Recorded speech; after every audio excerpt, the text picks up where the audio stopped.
que petit moko boya fanda manino ko finga wera doko amasa na non ah ba biloko na tout peu contre yango makasi yo kasi biso to lobelaka vie na biso to lobelaka ba vérité moko boye pour avantage ya mouvement o esala biso ah très bien que na banda ko finga kaka non c'est un kulutu yo kanisa bimisa mutokite pour lelo génération et puis combien de générations o eza façonné auprès ya vie na biso yo kanisa zaka na mabe yo kanisa sala bola muté pour ani ba olobela bola muté okofinga mutu ofanda na ete ngaso na obeta lisolo ya ntone na ebi ntone nga na répéta na ntone longoli vraiment cinglé mulungele ki makasi na bobongo to préparer sortie officielle yanine sortie officielle à maison mère ko na grand hôtel ba vie ki faya ba père ba papa e bonja ba na ba mère ba masela ba yandu le wana sortie officielle ngana tous les pays ebetama na palais du peuple wera ya na cheval ozala na kutumba biloko tu wana na zala ngana ebinchone na fanda cheye na répéta na ye na mona ye boye ke boye so na obeta lisolo na ofingete ngana obeta lisolo o na koki ko kotisa jamais na famille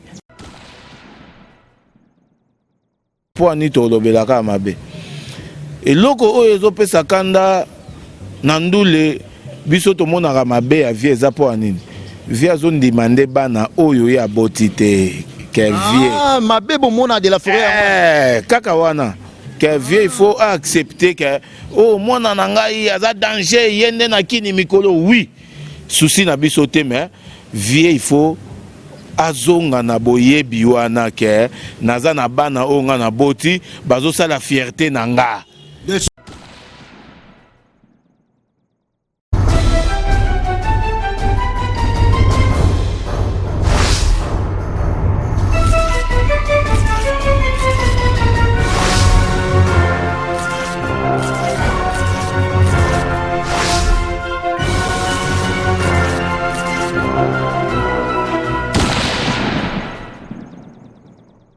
Salut des internautes, vous me suivez partout dans le monde. Nous sommes clébois.com, la chaîne d'actualité et d'information, ensemble avec Prince Bakali, l'espoir de la presse. Merci à toi mon boss de la nation Tonton Banda, Pichu Manga boss Lady, Herman Amporo qui était convalescent, gloire à Dieu, il s'est rétabli. Merci encore une fois de plus aux fidèles internautes qui nous regardent partout dans le monde parce que nous sommes là pour vous informer.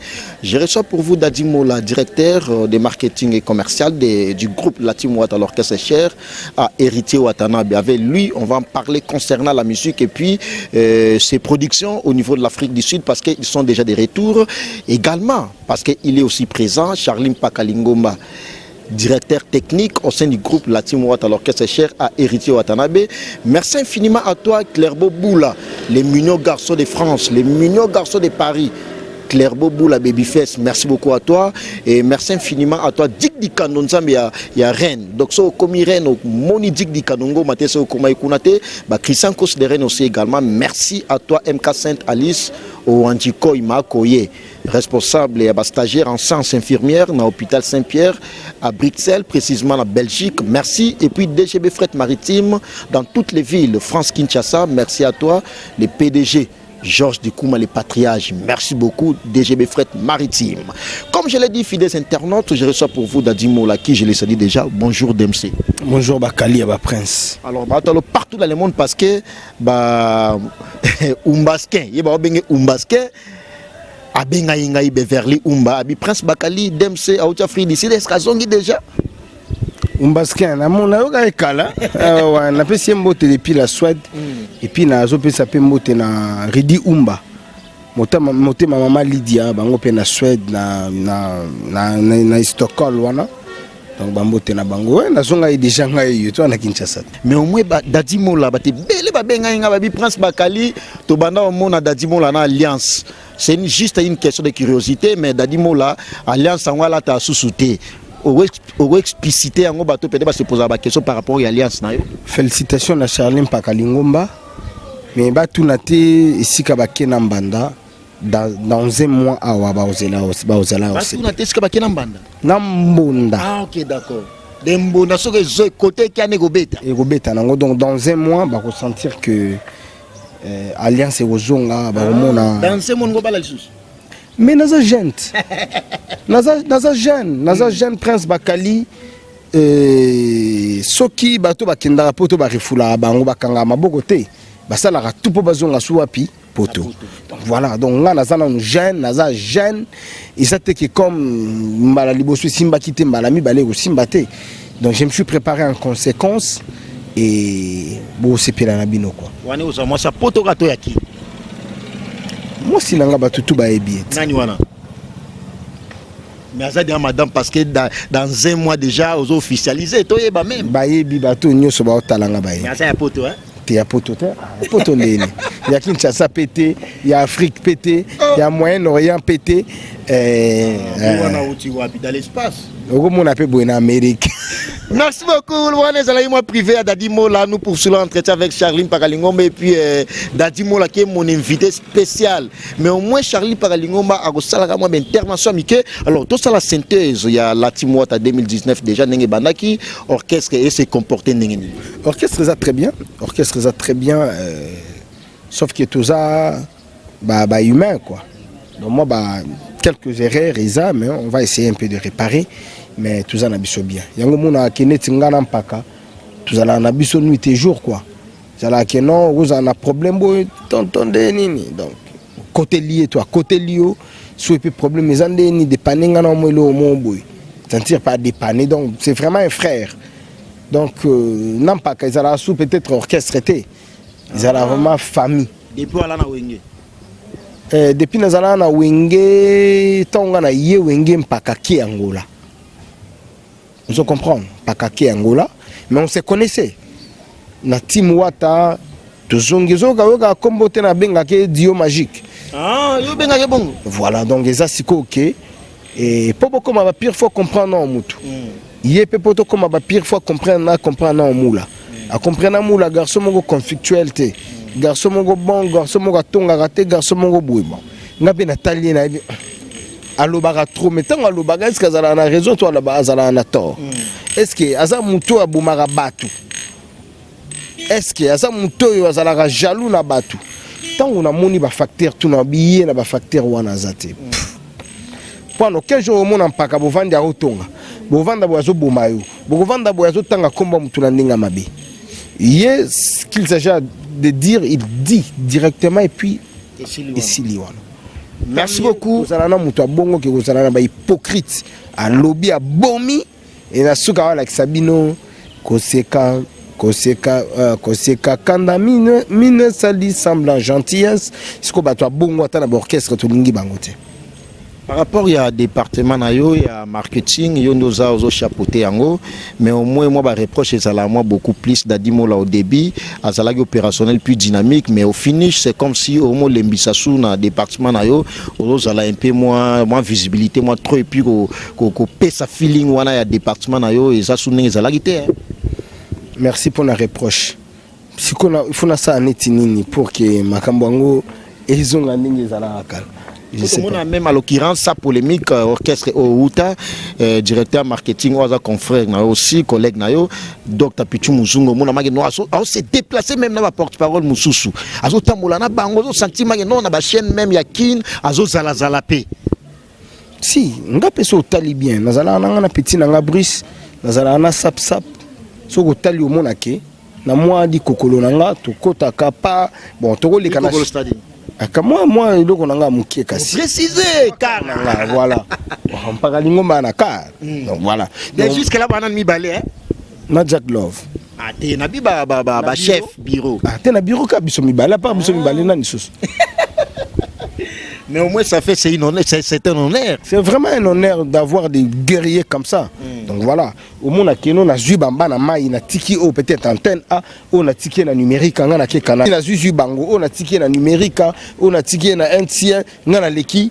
peut-être na TVS 1 so ba silisi donc tozo tambola kaka bongo vous comprenez mais quelque part là on a zo déplorer c'est quoi ndenge toza boui chacun son département na kata département nanga na kota na département mpaka te mpaka pa ebika ko kota na département nanga te Mais quand ndenge biso toza, il y a d'autres amis, il y a d'autres frères. Azo soit peut-être ma décision sans qu'il ngana yeba. A solo lina porte-parole moko butanga le kamakambo lo banga na yebité.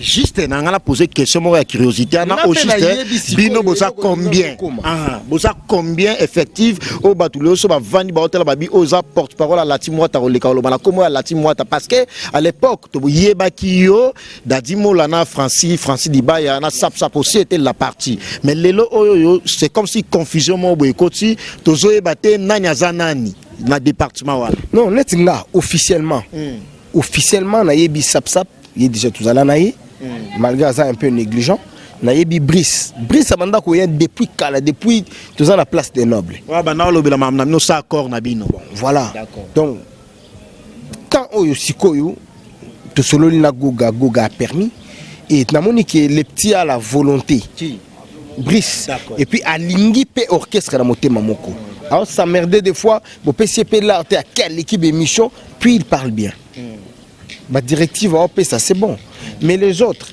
non officiellement na ibinanga bangote so monique muto aleki peut-être sola qui na un tel habité tout ça na ADT a so qui peut-être basola penaye ngana habité bon peut-être le secrétaire général a négocier les campo et le secrétaire général n'a pas droit à ça mon continuité à ça mon konzi mais il n'a pas droit à coordonner na tout ça na PDG d'orchestre pardon na entreprise les PDG ordonne quand tu leur donnes directeur il y a ressources humaines à Salim Moussala naïe directeur il y a peut-être il y a voie fluviale à Salim naïe rapport et mais si quoi ce qui y est à Salim Moussala au directeur des ressources humaines à Koyoko Sala on est comme désordre c'est comme si apparemment si tu analyses un tout petit peu ensemble avec Batonios Toubata de partout dans le monde et aux à la façon mo boya rebondisa yo ce que ce ko bundisanga bon na évité ko bundisanga ndeni ngana na ngada tout matatu kitana dadimula non et puis une chose na ça non na lobano ilo moko tout à l'heure tango yo prince zo lingo bundisanga ozo bosana kinga na zana art so bundisinga za l'orchestre moko te peut-être ba roboyanga mais yo peut-être aux a na chance et on travaille na Timwata à part Timwata ils ont l'orchestre monté ba ko engager na musalo osal wana exemple juste ba batunso ka tsaneti zanga na sala ko te non pas ça exemple te yo za journaliste za pona batunyo surtout tu vois donc c'est inutile ya ko bundisa peut-être tango bundisanga osala no musala te osala musala ya punda parce que face au baebi na bango dadim là partout et puis biso to ba vrai ya wata biso to ngara wata na motema moko nga ba bingana nga na wengete na lungwa wenge na landa wata bona ba 12 te 12 kutu te nazala na wenge nazala bien oh nazala bien na wenge na car o ba porte-parole muzu na kuta ba so be car na wenge depuis wenge nazala na Mercedes ML 320 webité webité o ba tumsu ba teta de la forêt neti ka me yo somba ja ka na somba ka eza nango courage na nga na makambu na nga o nazala na oui rapesa ki mais le roi de la forêt perd na bisoti ce que toi na team goga zo pesa biso makambu ango yo zo mona teke makambu ango zo landa depuis na team au 40e quart na changé mpaka lingomba 40e quart a changé étoile babundisa étoile te so ba toi ya po babundisa siko créer porte-parole o akoleka dadimula toi za na visibilité koleka dadimula nga na ko ya émission na retard porte-parole muso aye ba likisiete mais nga émission sili me ba batselanga 10 minutes ou 5 minutes tu sais pourquoi pour dans sa spécialité parce que j'ai fait un nom j'ai valorisé révalorisé mon travail et je me respecte moni par rapport à respect on a nazanango tous ces gens là me respectent. Merci avant de te sauter paramètres on a parce que ça y peut préoccupation à Miss Dédé Matende na kati à Londres on a Miss Dédé Matende merci beaucoup à toi Vicky Mbelani papa na Kimberly Miake Beverly et puis tonton Tiamuna Palace merci beaucoup à toi Yannick Kola je départ ma patron des patrons Bonga Kala merci beaucoup à toi et puis Christian Kos de Rennes il m'a contrôler Rennes asa ensemble na Dick di Kanongoma Nzambe à Rennes Dick di Kanongoma Nzambe à Rennes azo contrôler Makambu merci beaucoup et dadi mon la fa que sauter paramètres wana qu'est-ce que bateau ba hôtel la biso de partout dans le monde ba ko retenir pour na département na ya marketing puis communication par rapport à ba porte-parole peut-être ba leka ça que yo o lobela Makambu na bango officiellement qui ba ça confirmer qu'est-ce qu'on peut retenir par rapport à ça. Je salue le patron de Dr Kinkani, mon grand frère, n'a pas Chomboté. Tour d'Afrique. Tour d'Afrique. Il y a un tour du monde. Il faut sentir bien la puissance. N'a pas Simboté, la maîtresse Chic Rose. N'a pas si vient Doris Kanzamboté. N'a pas Simboté, na Pichen. Ah, joyeux anniversaire, na frère. Hein? Et puis, na robot sanate, il passe à Balar. Il passe à Bambongo, il y a na Djobour. Casca serré, poison. L'homme qui empoisonne et qui a empoisonné. Donc, la Pessi Bango Bambote, Elvis Boïka, Vienanga Info Kappa, Kodamboka, Yannick Mbolo, Fabrice Bajikijai, donc Bambota trop, BBC de Djobour, Fouko Pessa Bango Mambote, Francis Moubia, la moine Charalim Pagalingombat. Pendant le département Nanga, moi j'ai pris une décision et j'avais dit la personne qui va passer à la télé sans mon accord, tout n'a ébiété, oh n'a ébinanouté. Il faut pas jouer nan. Non ben la police à proximité pas jouer. Aussi décision n'yana. Ben oui. Mais oh pardon décision non avant jouer on a nous au ben même pas Charlie Pagalingomba ou soit héritier mais c'est les chanteurs ou c'est chez Charlie Rubenga pour que me un peu aux moins informations par rapport à les chapiteaux na biso Goga Moto na tembe l'homme le plus compliqué du monde. Il nous a ordonné l'homme le plus compliqué du monde. Ben Laden. Donc a ordonné biso déjà. Lui il attend que les bons boulot. Si on a courir dans le secrétariat, on a courir dans la direction technique. Pour les départements. Tout à l'heure, quand tu parles de mon département, au faire allusion, tu parles de moi. Jusqu'à présent, le département technique est bien organisé. Donc, on a ce qu'il faut une décision, on a organisé, on a réorganisé le département. Parce que l'impulsion d'héritier. Voilà. Parce que ce qui est bien, tu as risqué boulot. Naliaka awa na melaka awa na voyagaka awa na futaka ndaku awa na sombaka mituka awa bana nanga batangaka awa nazo balela awa donc soki bato wana baolinga bulo nanga edaye baolisa bana ngata babaelanga mwasita donc nga moko funa zwa déjà ba mesure après ba mesure on verra ce qu'on pourra faire. Merci beaucoup. Lui, il s'appelle Dadi Mola. Vous venez à peine de nous suivre. Nous sommes clébois.com, la chaîne d'actualité et d'information. Je reçois Dadi Mola qui est directeur de marketing puis commercial de l'orchestre cher à Héritier Watanabe Latim Wata. Merci beaucoup à toi, Berveli Umbala, Umbaske, Berveli Umbala suédoise. Et puis, merci infiniment à toi parce que tu es toujours présent ensemble avec Prince Bakali, MK Sainte-Alice Oranjiko Imakoye, responsable et stagiaire en sciences infirmières, Nandenge à Belgique, on a précisément à Bruxelles. Et puis il y a Papi Mombilo, il y a Mère Nabiso Mireille Bahati, ASBL Makiso, il y a Papi Mombilo. Merci beaucoup. Et puis il y a Willy Penzene, les Parisiens. Il y a Willy Penzene, champion Wadol, Nakati à La Rochelle, ou un champion Wadol, mon côté, Nakati à La Rochelle. Alors Charlie Paralimbongomba, par rapport à la préoccupation, au sein du groupe Latim Wata, dans le département d'Adimola, Ndega to souligné en Wana, étant que cadre aussi, au cadre à Latim Wata, aux ana moi, idée européenne, ça par rapport à Yango. Idée, Dadimola déjà, lobby, à lobby tout. Il faut respecter. Il faut respecter, il faut communication. Communication sur les exactement. Il a tout dit. Il faut respecter mon former, liager. Oh, il y a gérer. On peut engager. Mais avant qu'on engage, il faut que on a testé. On va tester. On est là, dis-moi. Que oh, il y a boloba ou oh, il y a boloba. Oh, tu vas engager ou pas. Il y a ça. Autorité morale, il y a un groupe que Mouto a boloba ou pas. Vous comprenez? Il y a des gens qui sont engagés ou pas. Et qui sont bongo. Si on a en plus, ces missions, ils ont vraiment Dadi Mola. Au coup, il y a des alors par rapport à passage non pour qu'il a clôturé on a tigane invité principal nangai na bato nyos to la Charlie Pakalingomba parce que comme on a Charlie Pakalingomba déjà na clébois.com moi ba benga moi trop ba Miss Dédé Matene ba bengaka na ndenge à Londres ba maman Emilie Nzemba tous pepele ya mbetelo ba ya Willy Moucheni Kodamboka tour du monde ba benga Prince Bakali Willy Moucheni Kodamboka. Les gens ont boire des fois le rôle là rapide vieux à lobby vieux à sali boy na solo là pour nga ko boire ka eza lokola ya mandicité te na boire ki ona kotelo pona beta matolo non on vit pas dans la matolo. Vous comprenez? Biso ba oyo toza na biso boye kaka. Kolobela tote eloko ndenan.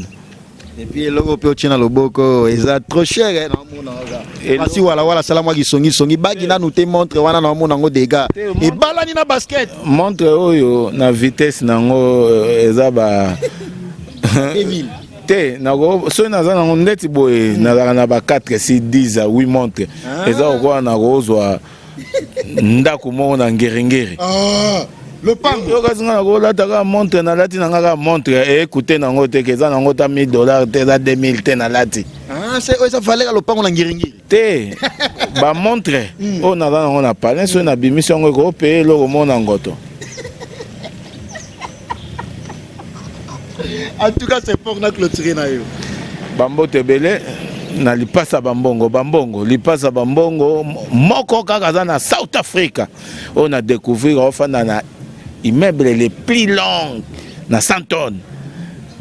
Lipasa bambongo de loi soza comme ya lipasa bambongo c'est un frère to bandina lelo to bandina na bitoko to bandina na cascade na kutaki vraiment na makambute yango monika bambo tebele na Patrick Nyalisa bambo tebele na South Africa Francis bi lipasa bambongo so na ozonga so epa na epo c'est un bon monsieur moto yo soka za nango vraiment zo kabana bolingo na South Africa nga nakendaki bulo nakenda ete mpona kendo nginda nakendo senga te na South Africa nakenda musala en plus investigation nayeba South Africa eza ndenge nini po à part makambo ndule na CCCC makambo so esalamaka ezala ngai ndule nasala yango ndenge bavie na biso ya kala basala te po natalaka bavie na biso ya kala ndule ndenge futi bango nga na osala ndule bongo te po na regrete toyebi na ndule suka ndule ezalaka ndenge nini na balider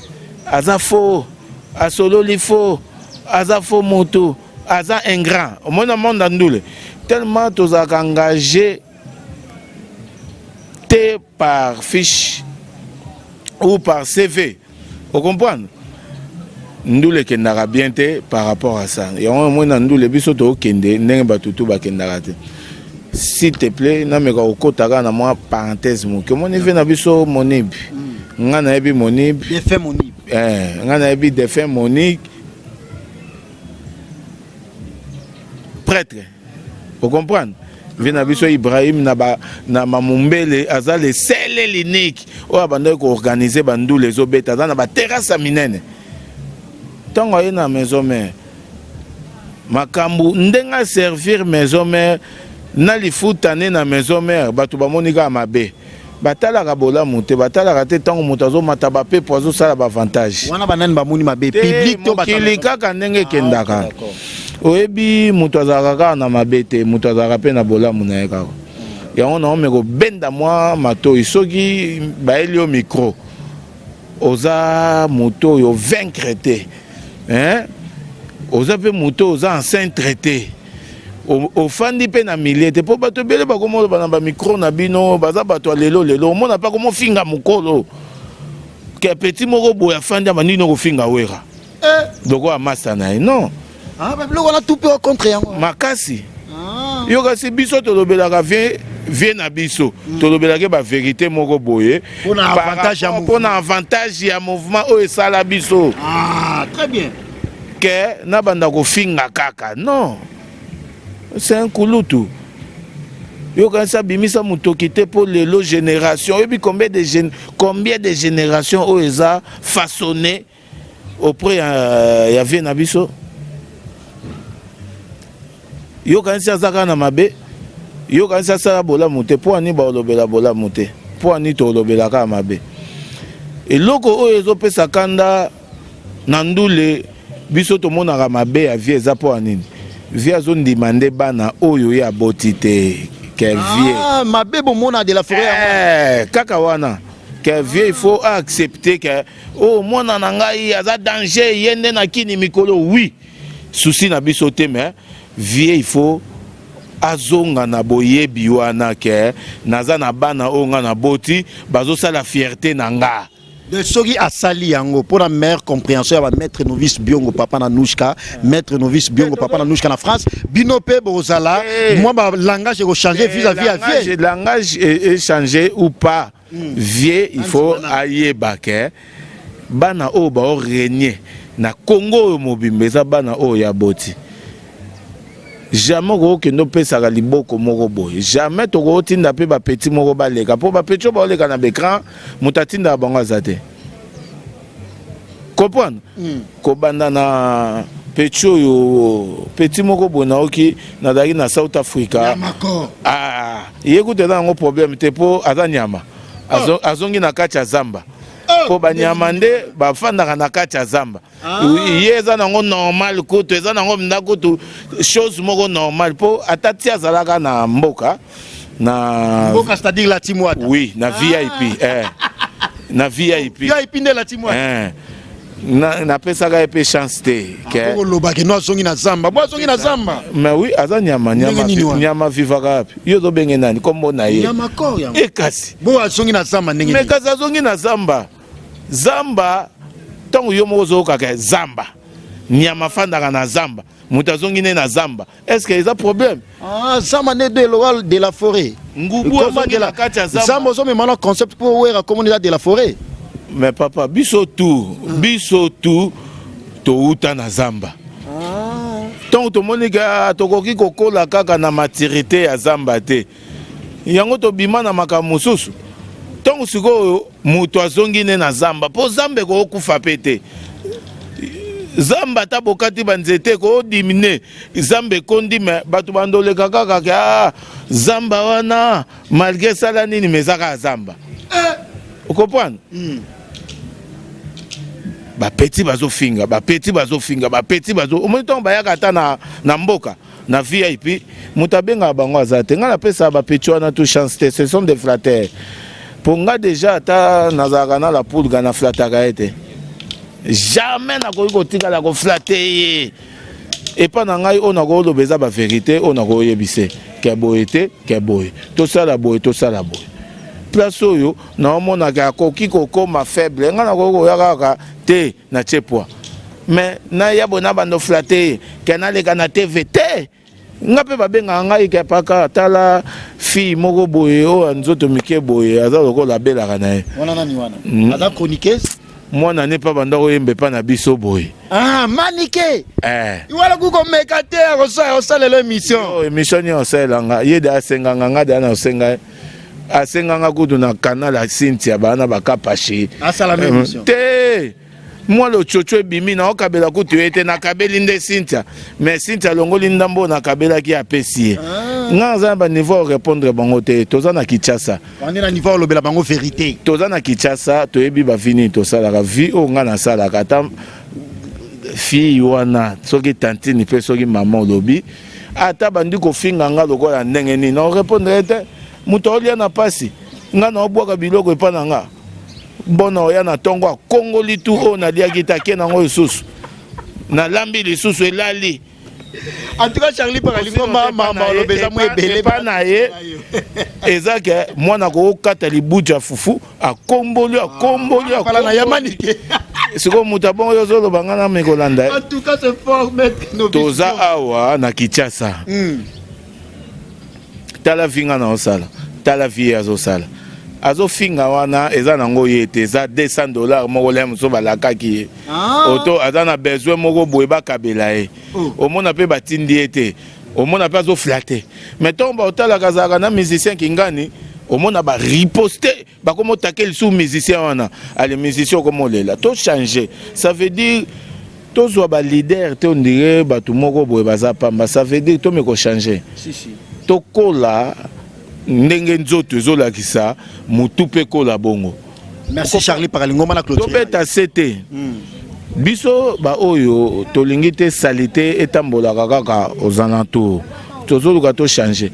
tozana besoin to payer ba palais cop ndule eza cop moko VIP eza métier moko noble to sala ngo na noblecité nango ezala to ndire ba bifinga mutu mo afene yango moniso benga na micro émission na ko sala te bo benga ba mandia na bino bo benga ba isager na bino bo benga batu na bino o ba lekaka pona ko bwaka batu bakendo vivre na matolo okofinga mutu ofanda na ete ngaso na obeta lisolo ya ntone na ebi ntone nga na répéta na ntone longoli vraiment cinglé mulungele ki makasi na bobongo to préparer sortie officielle Yanine sortie officielle à maison mère ko na grand hôtel ba vie ki faya ba père ba papa e bonja ba na ba mère ba masela ba yandu le wana sortie officielle ngana tous les pays ebetama na palais du peuple we raya na cheval ozala na kutumba biloko tu wana nazala ngana ebinchone na fanda cheye na répéta na ye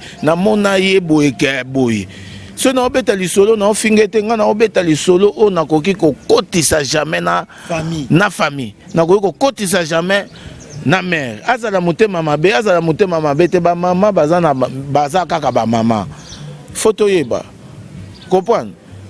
Merci Charlie Pagatu Matoi nazala na un jour moko poza à part makambandula à part makambatim oza frère nanga na ndenga pale nazala na obenda ken pia na Matoi pona ba kofinga ken yo héritier bimisa na prison ken pia na héritier mema yo ba voyage avant place yo za lelo comme finga héritier ozo futa e bongo o fingele poisa lioni soko olongwa okende na kamusu kende pacho RFI afinga wata makasi tongo alongwe ke voyage ba cascade bosani o nyoso wata sala pona azongeli kombo wata bien po wata l'air mususu baza na jibe yango komo bolamu ya héritier po atalika na ko finga te po déjà mutunga na zanaye bakozaka bien.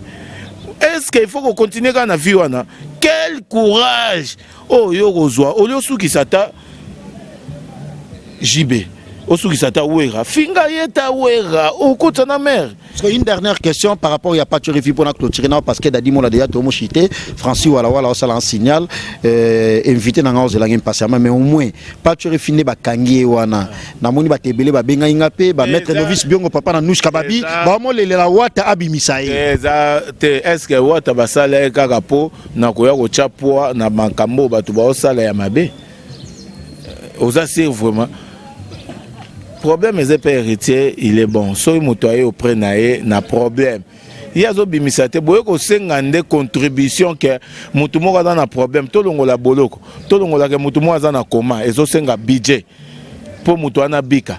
So ka bimisika mutu hôpital na hôpital ne bomoni bi ata na boloko wana ezaka bien te. Ba biso to na ba pouvoir. Ya robenga kakol na bengie en tant que master na gangeli epeke papa bo gangela te. C'est un ami à moi. Ah, on va pas Kakolo Gangeli. Mais oui, est-ce que Kogangela Batou est un problème? Hein? Kogangela Mouto a problème? Est-ce que merci na clôturer na. Pongana Gangela attacheta. Lokola pona Gangela est un problème. Nako Gangela nako loba na yebo na ki patron obino bo mona. Mais c'est un ami fali. Direct ikutu. Ezaya face à face. Est-ce que fali abota magana richesse azanango?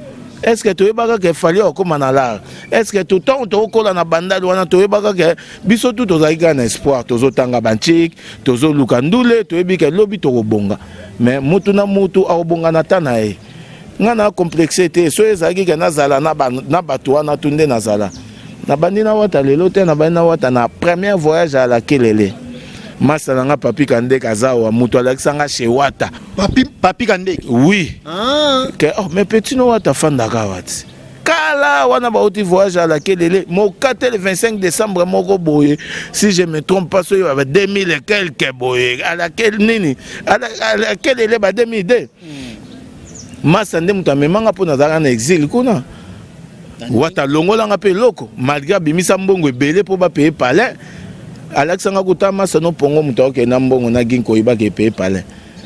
Totika koya kokotisa ba leader na bambuyema. Toza na ba camarade tokoli na bango tokoma okabona pona makambo ndule kako ebite ke nga na mutu boye tosololaka te mpo nga nazalaka na wata mpo ye azalaka na kingani nzoka eza nango yango te na mikili ezalaka bongo te ata na makambo ya ndembo ezalaka bongo te tokoti na terrain tobeti bale tokabwanika mais ntongo bale ezosila tozongani na biso bafrère na ndule ekozala te.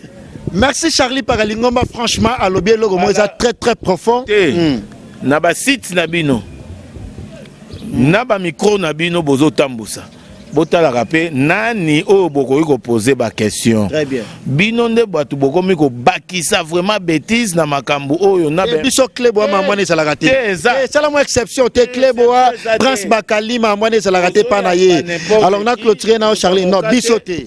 Biso Cléboa te na zo généraliser tout le monde. Faut c'est l'exception Cléboa mamane ça la raté.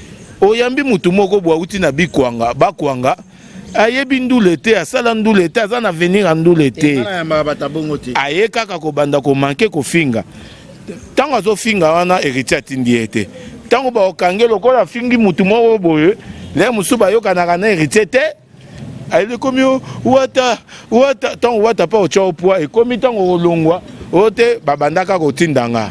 Alors on a clôturé parce que nous avons déjà signalé quelques dédicaces. On a des émissions dans la Kanda. On a des mission moko ata 7 micros ezala la conférence na zongi sa monde entier n'attend. Merci beaucoup Torosala Yango, mais au moins comme je vous avais promis déjà que non, Paralingoma aussi va souligner par rapport à l'émission à Lelo, à Sana Mambaroloba, Menenga Lobianabi, à Salelo au moment où déjà conférence de presse, donc on va être là pour poser aussi beaucoup de questions. Toyo Kayana Mamamna, alors Dadimo là, par rapport à Mamo Paralingoma Lobi, parce que c'est très profond, va mettre Novice Biongo Papa Nanouch en France, Baota Labiso, Bakenimbumba Armelour, Baota Labiso, les jeunes patrons, et puis la princesse de Bordeaux, Jolivette Samba. Par rapport à Kofinga wana Banyamakor to ebela ibango na lati mwata ba René Abir et tant d'autres. Kofinga wana c'est comme si bango ne ba continue bino na moi na katite. Omoni Nyamakor hein yende komone yango wana azala jamais engagé na team wata. Merci pour la précision. Baza bato balanda kelenge mbonda. Oleli naza na famille pauvre famille nanga ta 10 frères obimate na canal ya petite terre na biso Karine mokonzi mboka tali gate lokola aza na image ya Karine to sungaye. Merci na boloko ozo finga batu tonga saki be mission na zo finga wana ye na héritier atana na zolo boye ba monana kate. Merci pour la précision. Alors Dadi Mola par rapport à Yango, Bangonde Bako Tsabe chroniqueur au bazar vraiment du domaine de déontologie journalistique et ça te Bangonde Bako Tsabe na confusion ba musicien. La personne qui a habilité au finga batu na kombo wateza na ngonga. Na batu nanga. Et tant que directeur marketing. Voilà, et son porte-parole. Donc bah oh so moni muto leki a fingi wata, ça n'a rien à voir na. Na minute attaché de presse na mnezana. Yo ebi attaché de presse na bisonang Karine Mokonzi. Jusqu'à preuve du contraire, il y a des attaché à Nabiso. Adam Skizolo. Non, Adam, ça a attaché de presse à Nabiso. Ah, Adam, ça a attaché de presse à Nabiso. Aza attaché. Adam, je peux dire un archiviste. La personne qui détient nos archives. Il y a s'occuper de l'image à Timouata. Merci, mais comme tu as mis pratiquement attaché de presse. Alors Tommy pratiquement sur entretien la mission Moni Francis voilà ça l'a déjà signal vraiment mamba solé ala tellement belé Francis pardon Dadi Mola directeur marketing yorka ça la timwata conseil ni européen ça na bateau ba roya la timwata di jarke ba sala ba biloko ba nyamako bando sala o lelo oyo bino pe bosi décision pour na elo kwango yango to solo là qui déjà bien avant j'avais dit net muto azana besoin les canal TV na combo ya wata il n'est pas question à Benga Mpaka, il n'est pas question à Benga CG, à Benga Yo. Ata solo lina Wata qui est notre chapiteau.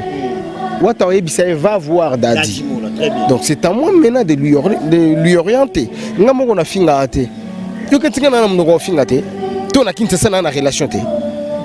Ba vieux nyonso ba procureur ba vieux nyonso ba juge ba vieux nyonso ba avocat ba vieux nyonso ba magistrat ba vieux nyonso ba OPJ na ba toki na ba souciat quand tu dois banité alors Dadi Mola na clôturer na yo quelques na zonga pardon na clôturer na on a 6 na pardon vraiment na la zonga kaka est-ce que yo ganti ti tona kangisi pacho jiba dans le pouvoir te que asolo la pas tu bim. Non, na jiba tala que petit ake mabe. Souka nandoule yo kotiti na ba mère. Merci beaucoup. Alors, petit oyo centimètre tonga koma ko finga yabitu. Total que hein? Maman ya wata. Senti mama ya wata te mama na biso. Toke na ona na direct kasi yango wana tike mama na biso. Yo komo finga e. Kobeta meza ki autorisé. Abeta maki auto abeta makite. Ya liwa. E kasi. Nga kuna bandoko luka eta ke petit nanga. Obeta ete. Nga moko na bete na ndenge nanga na edike ye. Na bende matoi ke yo. Nani apesi yo permission pe courage ya kokoma tina niveau mer sakana soko lingo bandolo bako manke wata manke problème mususu ye aolekisane mais tango komo manke mer na biso tout otala kete exagération. Merci na clôturer parce que tu as mis vraiment te épuisé ma minute d'MC baton nyos tu baota la yo parce que va mettre novice biongo baota la yo ba miss Dédé matene na Londres baota la yo na ba ya Vicky Mbela ni patron des patrons Nico Kola du Panama baota et puis Clairbo Boula Babyface bazota la yo na clôturer na yo. Non, ngai mi-ange mi-démon. Déjà toi na studio to bosser na lobaki ba o nyos ba na besoin ba dédicace.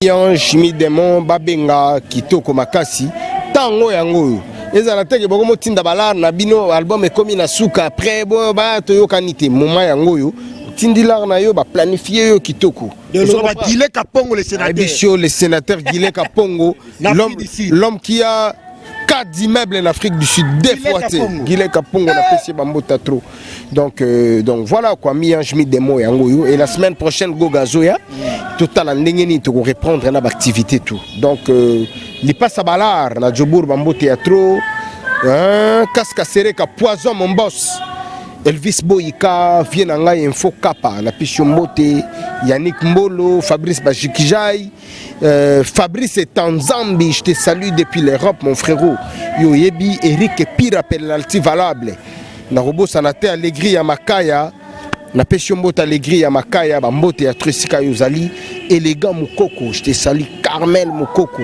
rien à dire yo Ebi. Weston Chimvundu. Tozela donc tozela vraiment tozela Weston Chimvundu en tout cas bandeko tout o balingara dadimu la boza et belé BBC de Djoubek na katsa yo ville wana en tout cas kitoko makasi quoi. Merci na clôturer na yo mais au moins na clôturer na yo Charlie Paralingomba. Madame entrepreneur. Yot Kakabika. Kayot Kabika. Madame entrepreneur.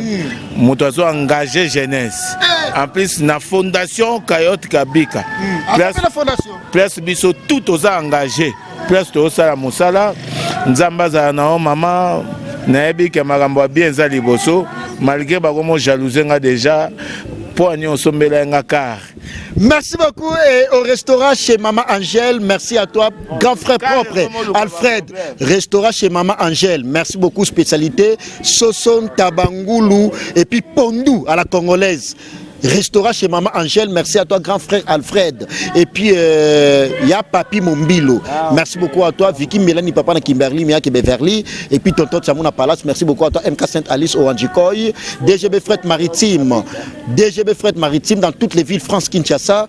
Les PDG Georges Dikouma, les patriages. Merci et continuez toujours à s'abonner sur Clébois parce que nous sommes là pour vous donner. Papson, Mobutu Zemanga, famille royale, les États-Unis. Papson Mobutu Zemanga, famille royale. Merci à toi de la nation tonton Manda patron clébois.com Pichumanga boss Lady Herman Amporio. Merci beaucoup pour du bon boulot et coordonnateur clébois.com Kinshasa Herman Amporio. Francis Wala garçon le plus élancé. Francis Wala chasseur d'images. Continuez toujours à s'abonner sur Clébois parce que nous sommes là pour vous informer et au prochain numéro avec le même plaisir. Au revoir. Merci.